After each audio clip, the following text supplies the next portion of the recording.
Bienvenidos a esta nueva lectura textual de los comentarios del estudio de la Biblia para el primer trimestre del año 2025, titulado El amor y la justicia de Dios, escrito por John Peckham. Hoy corresponde el capítulo número 3, que es el que pertenece a la lección de igual número que se estará estudiando en el transcurso de la semana que comienza.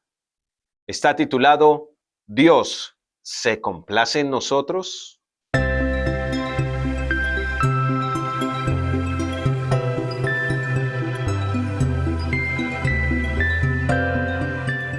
Peckham inicia diciendo: el día de mi cumpleaños me desperté temprano al sentir un movimiento brusco en mi colchón. Allí estaba mi querido hijo Joel, quien entonces tenía 4 años, con un paquete mal envuelto en sus manos, exclamando: ¡Feliz cumpleaños, papá! Imagina que yo le hubiera dicho: no me importa tu regalo, no hay nada que puedas darme que no pueda conseguir por mí mismo.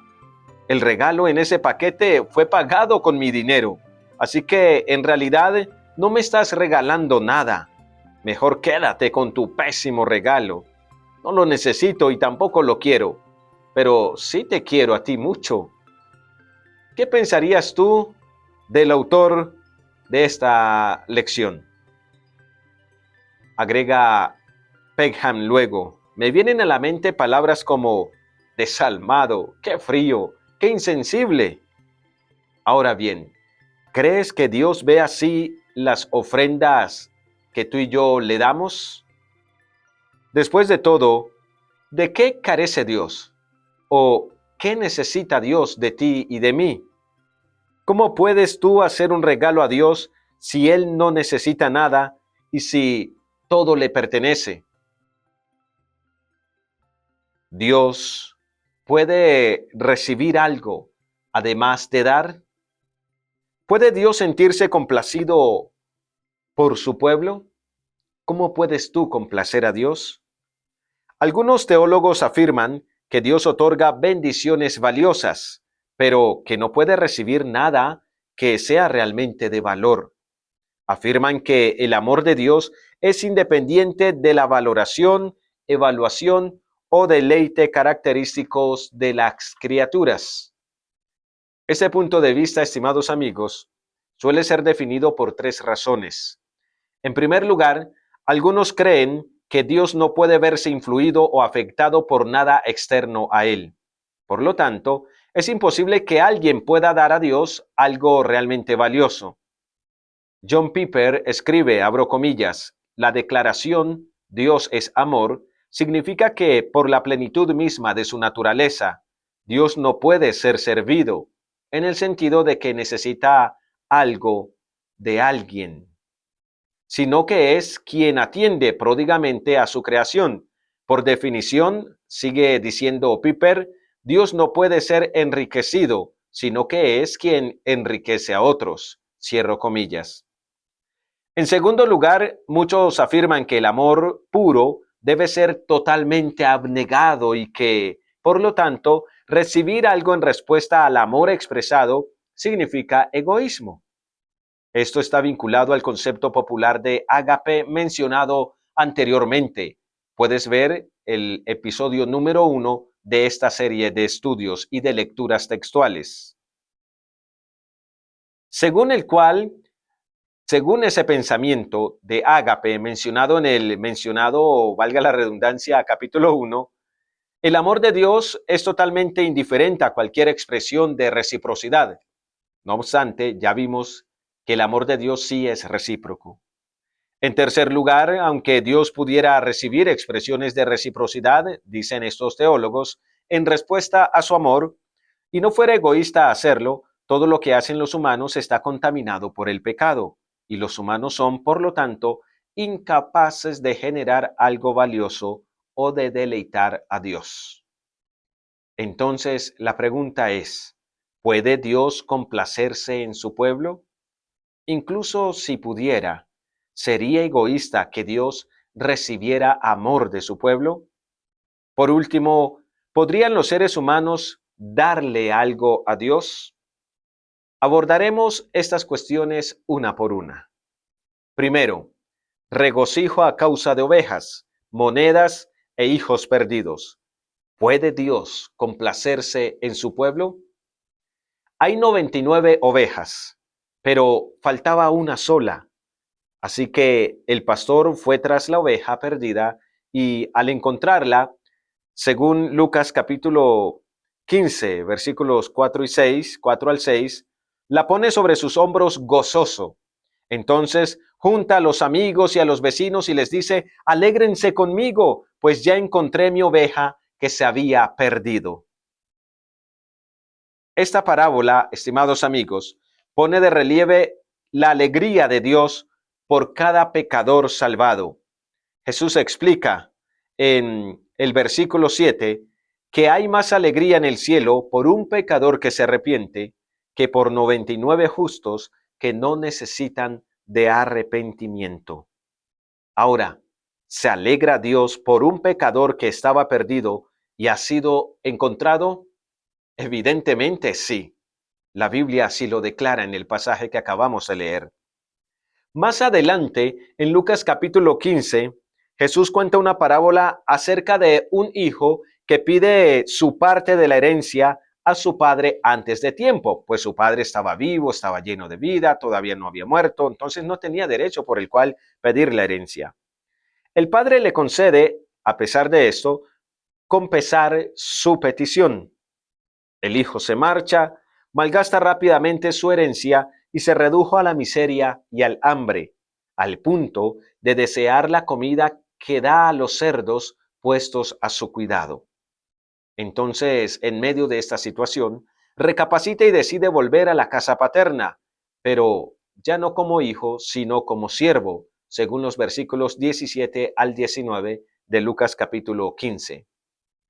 Versículo 20 dice lo siguiente, abro comillas: cuando aún estaba lejos, su padre lo vio y se compadeció, corrió, se echó sobre su cuello y lo besó, cierro comillas. Nota bien, el padre corre hacia su hijo. ¿Un hombre adinerado corriendo a recibir a un visitante?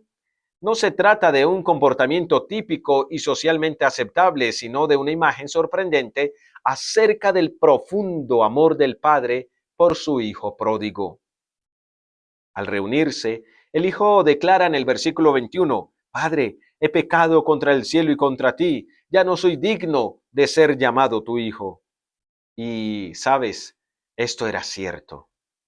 Pero el padre no trata al hijo como éste se lo merece, sino que llama a los sirvientes y les dice en el versículos 22 al 24, abro comilla, pronto, pronto, saquen el mejor vestido y vístanlo, pongan un anillo en su mano y sandalias en sus pies, traigan el becerro grueso, gordo, y mátenlo, y comamos y hagamos fiesta, porque este hijo mío estaba muerto y ha revivido, se había perdido y ha sido llamado, ha sido hallado, cierro comillas. El hijo, estimados amigos, había regenerado de su padre, había renegado de su padre, pero éste preparó una fiesta para él y lo recibió con los brazos abiertos. Este padre representa el amor de Dios por nosotros. Así como Dios puede sentirse profundamente herido cuando le damos la espalda, también se alegra cuando volvemos a Él, aunque hayamos estado viviendo en un corral de cerdos. Así como el padre anhelaba el regreso de su hijo pródigo, Dios anhela el día en que sus hijos estén en casa con Él para siempre. Como proclama Sofonías capítulo 3 versículo 17, abro comillas, el Señor se deleitará en ti con alegría, con su amor calmará todos tus temores, se gozará por ti con cantos de alegría. Cierro comillas. Qué maravilloso es esto. Qué alegría saber que Dios se complace en ti y en mí cuando nos arrepentimos y vamos a Él. Este versículo de Sofonías capítulo 3 versículo 17 utiliza casi todas las palabras existentes en el hebreo bíblico para designar la alegría a fin de retratar con ellas el desbordante gozo de Dios, como si ninguno de los términos fuera individualmente capaz de describir la magnitud del deleite de Dios en ese día.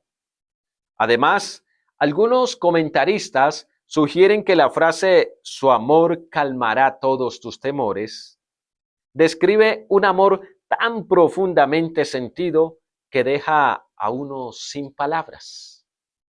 Dios mismo anhela el día en que contempla a su pueblo y quede sin aliento a causa de la dicha. Entonces, Dios mismo estará con nosotros. A semejanza del padre de la parábola, Dios no se limita a esperarnos, sino que corre a nuestro encuentro para llevarnos a casa, así como hace un pastor con sus ovejas extraviadas. Isaías capítulo 62, versículo 4, describe el gozo de Dios cuando llega a su pueblo. Serás llamada Hefzibá, que significa mi delicia, y tu tierra Beula, que significa casada, porque el Señor se deleitará en ti y tu tierra será desposada. Ahora viene otra pregunta.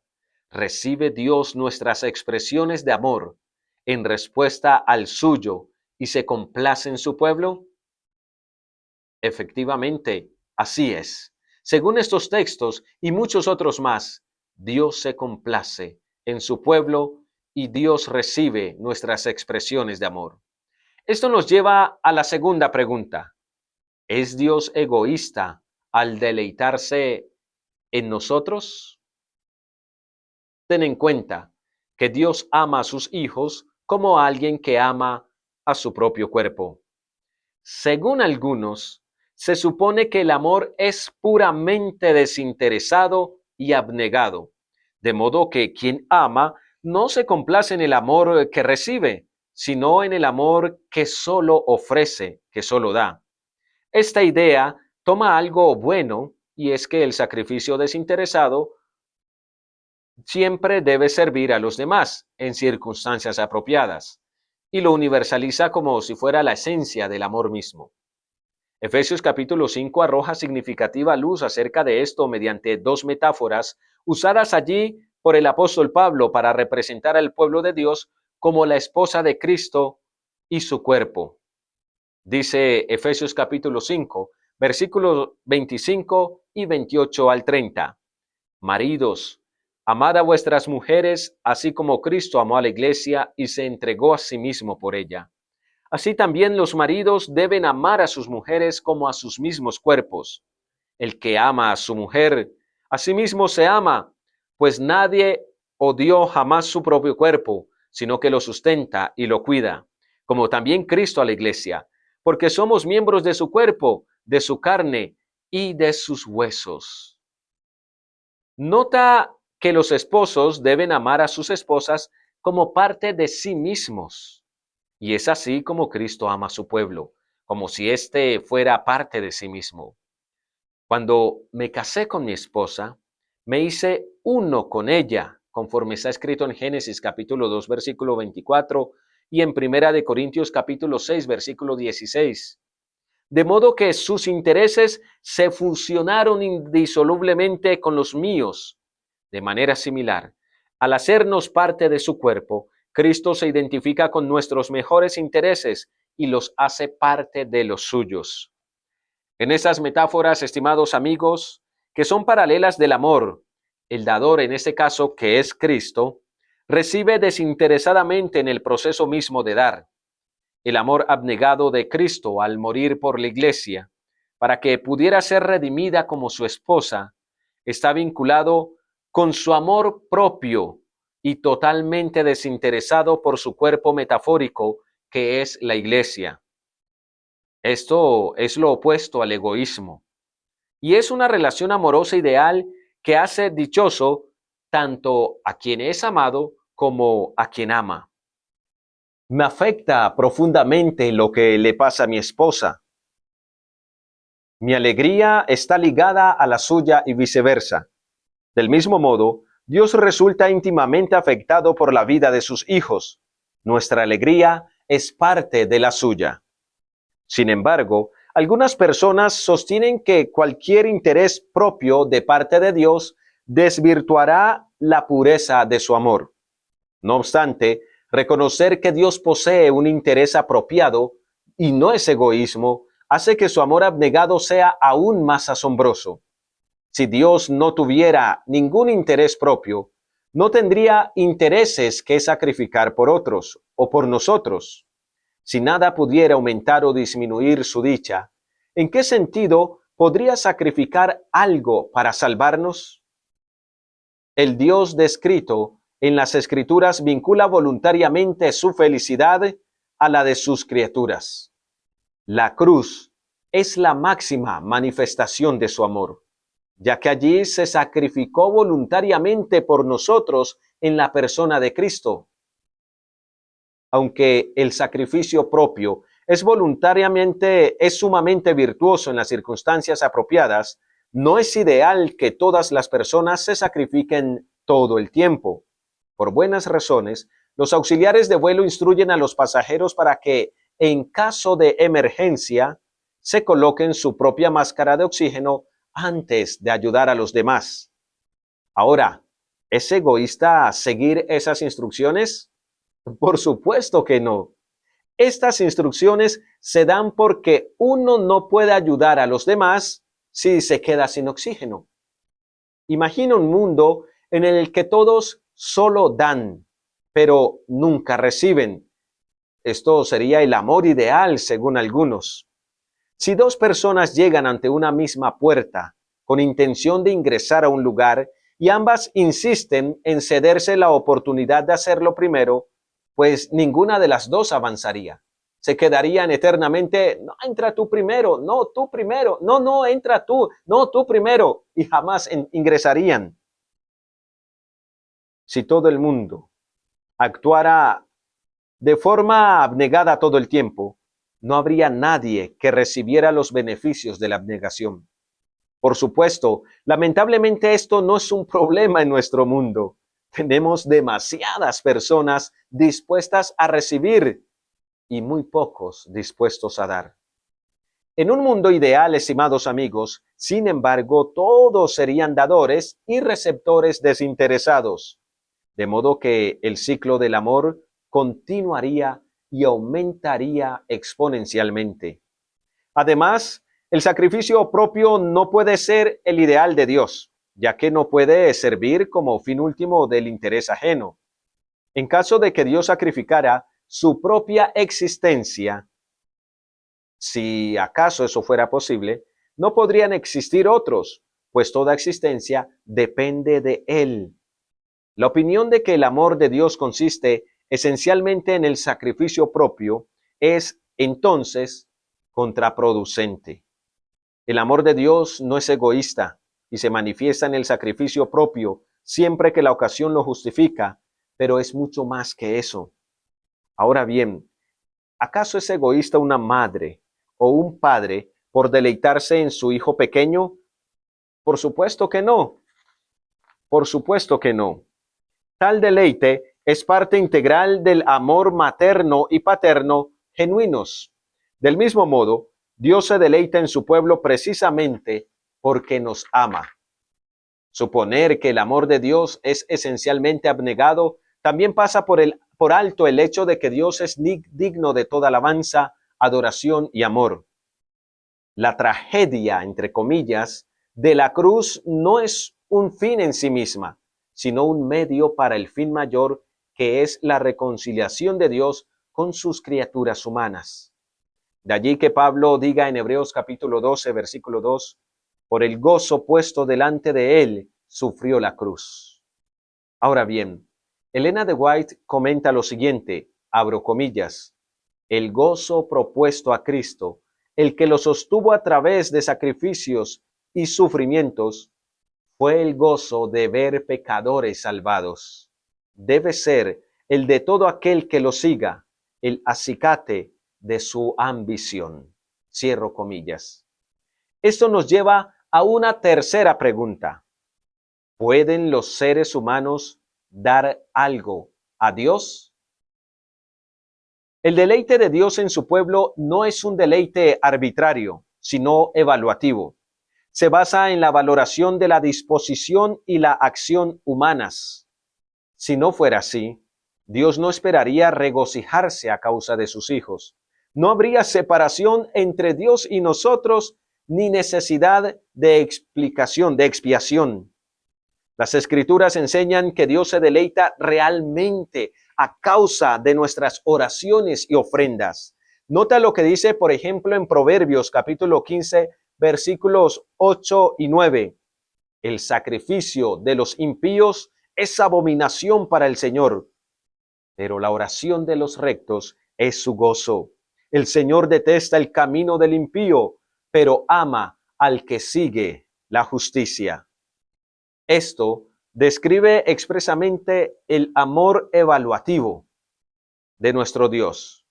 Del mismo modo, el Señor ama a los justos, dice el Salmo 146, versículo 8, y ama al que da con alegría, dice 2 de Corintios, capítulo 9, versículo 7.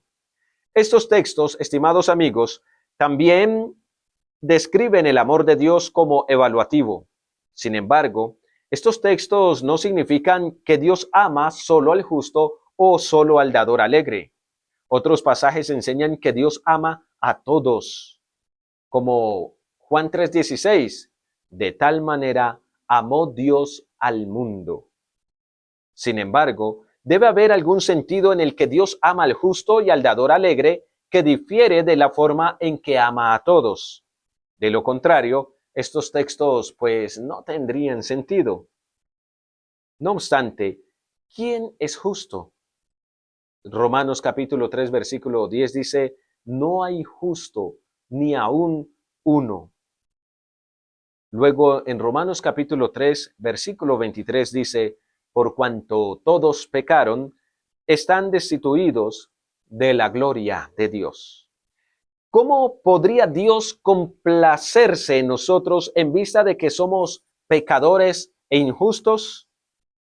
Isaías capítulo 64, versículo 6 dice, todas nuestras justicias son como trapo de inmundicia. ¿Quién se va a agradar de una inmundicia?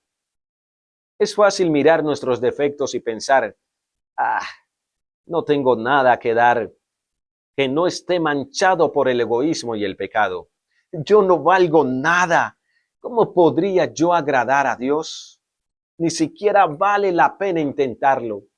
¿Acaso no es ese un pensamiento común a la raza humana? Pero no des crédito a estas mentiras. Es cierto que somos indignos, es cierto que somos pecadores, pero no es verdad que carecemos de valor. Nuestro valor nos lo da Dios. Jamás olvides esto. Tu valor no depende de bienes materiales ni de tus circunstancias, porque tu valor te lo otorga nuestro Dios. ¿Cuánto pagó Cristo por nosotros? Un precio infinito. Entonces, tú y yo tenemos un valor infinito. No carecemos de valor, sino de precio. Dios mismo declara en Isaías capítulo 43, versículo 4, a mis ojos eres de gran estima, eres honorable y yo te he amado. Daré pues hombres a cambio de ti y naciones a cambio de tu vida. Luego, Elena de White comenta que Dios desea que su heredad escogida se estime según el valor que Él le ha atribuido. Dios la quería. De lo contrario, no hubiera mandado a su hijo a una empresa tan costosa para redimirla. No obstante, existe cierta tensión entre el amor evaluativo de Dios y el hecho de que ningún ser humano, salvo Cristo, haya sido jamás digno de su amor. Sin la intervención de Dios, los seres humanos caídos somos incapaces de aportar nada valioso a Dios. Sin embargo, Dios abre en su misericordia un camino al suspender parcial y temporalmente el juicio a fin de que todos los que respondan a sus amorosas propuestas puedan reconciliarse con Él. Y usted puede ver, por ejemplo, Segunda de Pedro capítulo 3, versículo 9, o Ezequiel capítulo 18, versículo 32, O Ezequiel capítulo 33, versículo 11. ¿Sabes? La clave es la mediación de Cristo. Podemos, como dice la primera carta del apóstol Pedro en el capítulo 2, versículo 5, ofrecer sacrificios espirituales aceptables a Dios por medio de Jesucristo. Sin Cristo, estimados amigos, no podemos hacer nada, no podemos ofrecer nada, pero con Él somos suficientemente buenos. Imagina otra vez que mi hijo pequeño me trae un regalo mal envuelto. Papá, esto es para ti. Resulta ser una corbata fea y barata. ¿Acaso exclamo, ¡guau! Es la corbata más fea que he visto en mi vida? Pues por supuesto que no. Aunque el regalo tiene poco o ningún valor en sí mismo, es valioso para mí porque mi amado hijo me lo dio como un sincero regalo de amor. Incluso, aunque sea una corbata fea, me atreveré a ponérmela al menos una vez para que mi hijo me vea con ella. Del mismo modo, nunca podré merecer el amor de Dios. No tengo nada propio que dar, pues todo lo que tengo me ha sido dado, conforme está escrito en la primera carta a los Corintios, capítulo 4, versículo 7. Pero sabes, yo puedo, por medio de la fe y gracias a la obra de Cristo, responder de forma que agrade a Dios, de forma parecida a como un padre humano se alegra cuando su hijo le trae un regalo que, de otro modo, no valdría nada y sería tirado a la basura. De esta manera, Dios ama realmente a los justos, porque quienes responden a Dios por fe son considerados justos a sus ojos a través de la mediación perfecta y suficiente de Cristo. Aleluya, gloria a Dios y por siempre amén. Que Dios te bendiga y que Dios te ayude a buscar tu verdadero valor en la persona de Cristo.